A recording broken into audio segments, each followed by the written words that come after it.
Dozens are dead and more than 200 have been injured in coordinated jihadist attacks in Brussels, Belgium. Apparently, even after the recent attacks in Paris, even with European security agencies working night and day to keep their people safe, even with regular arrests and multiple terrorist plots foiled, our governments just can't stop all the terrorists. Since jihad is now a way of life in the West, and since every terrorist attack carried out in the name of Allah is followed by the same sequence of events, let's briefly consider what we can all look forward to in the near future.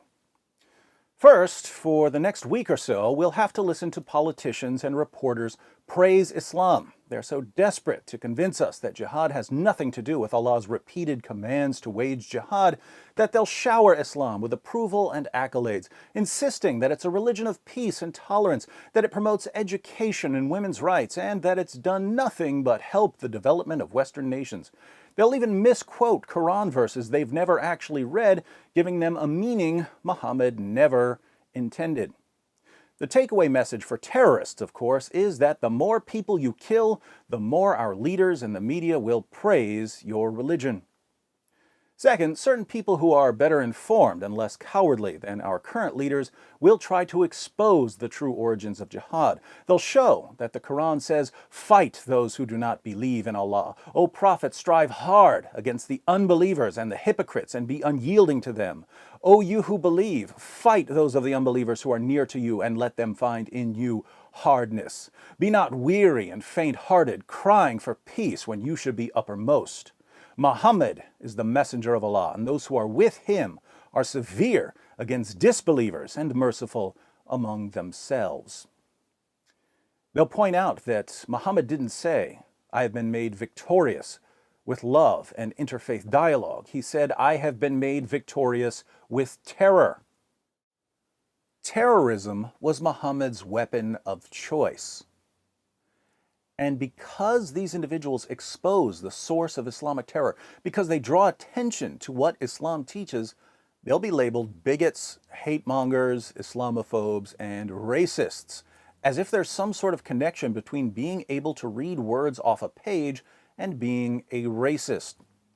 Third, Muslim organizations like CARE and ISNA will once again insist that Muslims are the true victims of Islamic terrorist attacks. No matter how many non-Muslims are slaughtered in the name of Allah, no matter how many limbs are lost among the injured, no matter how many families have to mourn, according to CARE and ISNA, Muslims are the real victims because Islamic terrorist attacks often lead to concerns about Muslim immigrants, Muslim refugees, and so on. But instead of simply telling their listeners, hey, don't condemn Muslims who had nothing to do with the attacks in Brussels and who don't support terrorism, instead of sharing some sort of reasonable message, CARE and ISNA will use the fear of an anti-Muslim backlash to block any sort of criticism or honest discussion of Islam. CARE and ISNA thus end up using the bodies of slain Belgians to further the cause of their religion. Same goal as ISIS, just different methods.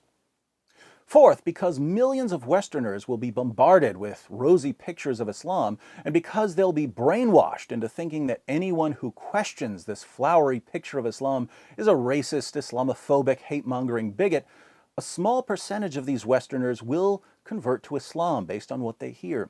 There's always a wave of conversions after terrorist attacks because there's always a portion of the population who are thoroughly gullible and will convert without bothering to do the slightest bit of genuine research.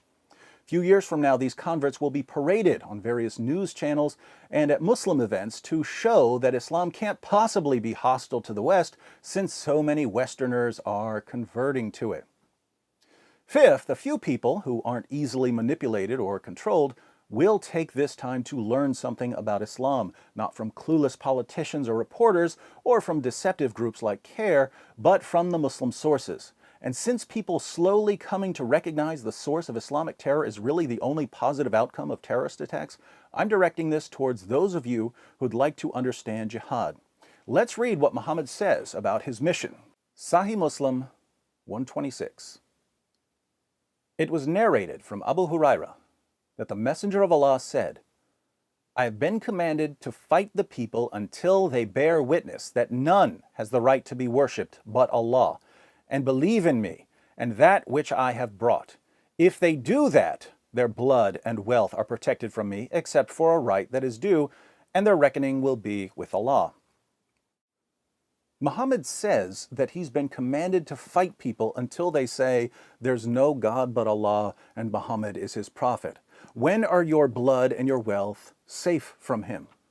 When you convert to Islam. Does this sound like self-defense, or does it sound like what we just witnessed in Brussels? Let me know in the comments section. If you'd like to know more, I have 3 videos that are essential for understanding the terrorist attack in Brussels. The first is a short video called The Jihad Triangle. It explains why some Muslims wage jihad while most others don't. The second is a longer video called 3 Stages of Jihad. It explains in detail why there are both peaceful and violent passages in the Quran and how these passages are reconciled in the life of Muhammad. The third video is an academic debate on the topic, is the Quran a book of peace? I did this debate last year with Shabir Ali after the terrorist attack in Chattanooga. I don't want you mindlessly accepting whatever I happen to say, so it's good to watch a debate to see how a Muslim scholar responds to my claims. If you learn the material in these videos, you will be immune to the volley of misinformation that follows every terrorist attack, and you'll be able to help others escape the web of propaganda. Since future generations depend on what we do right now, better get started.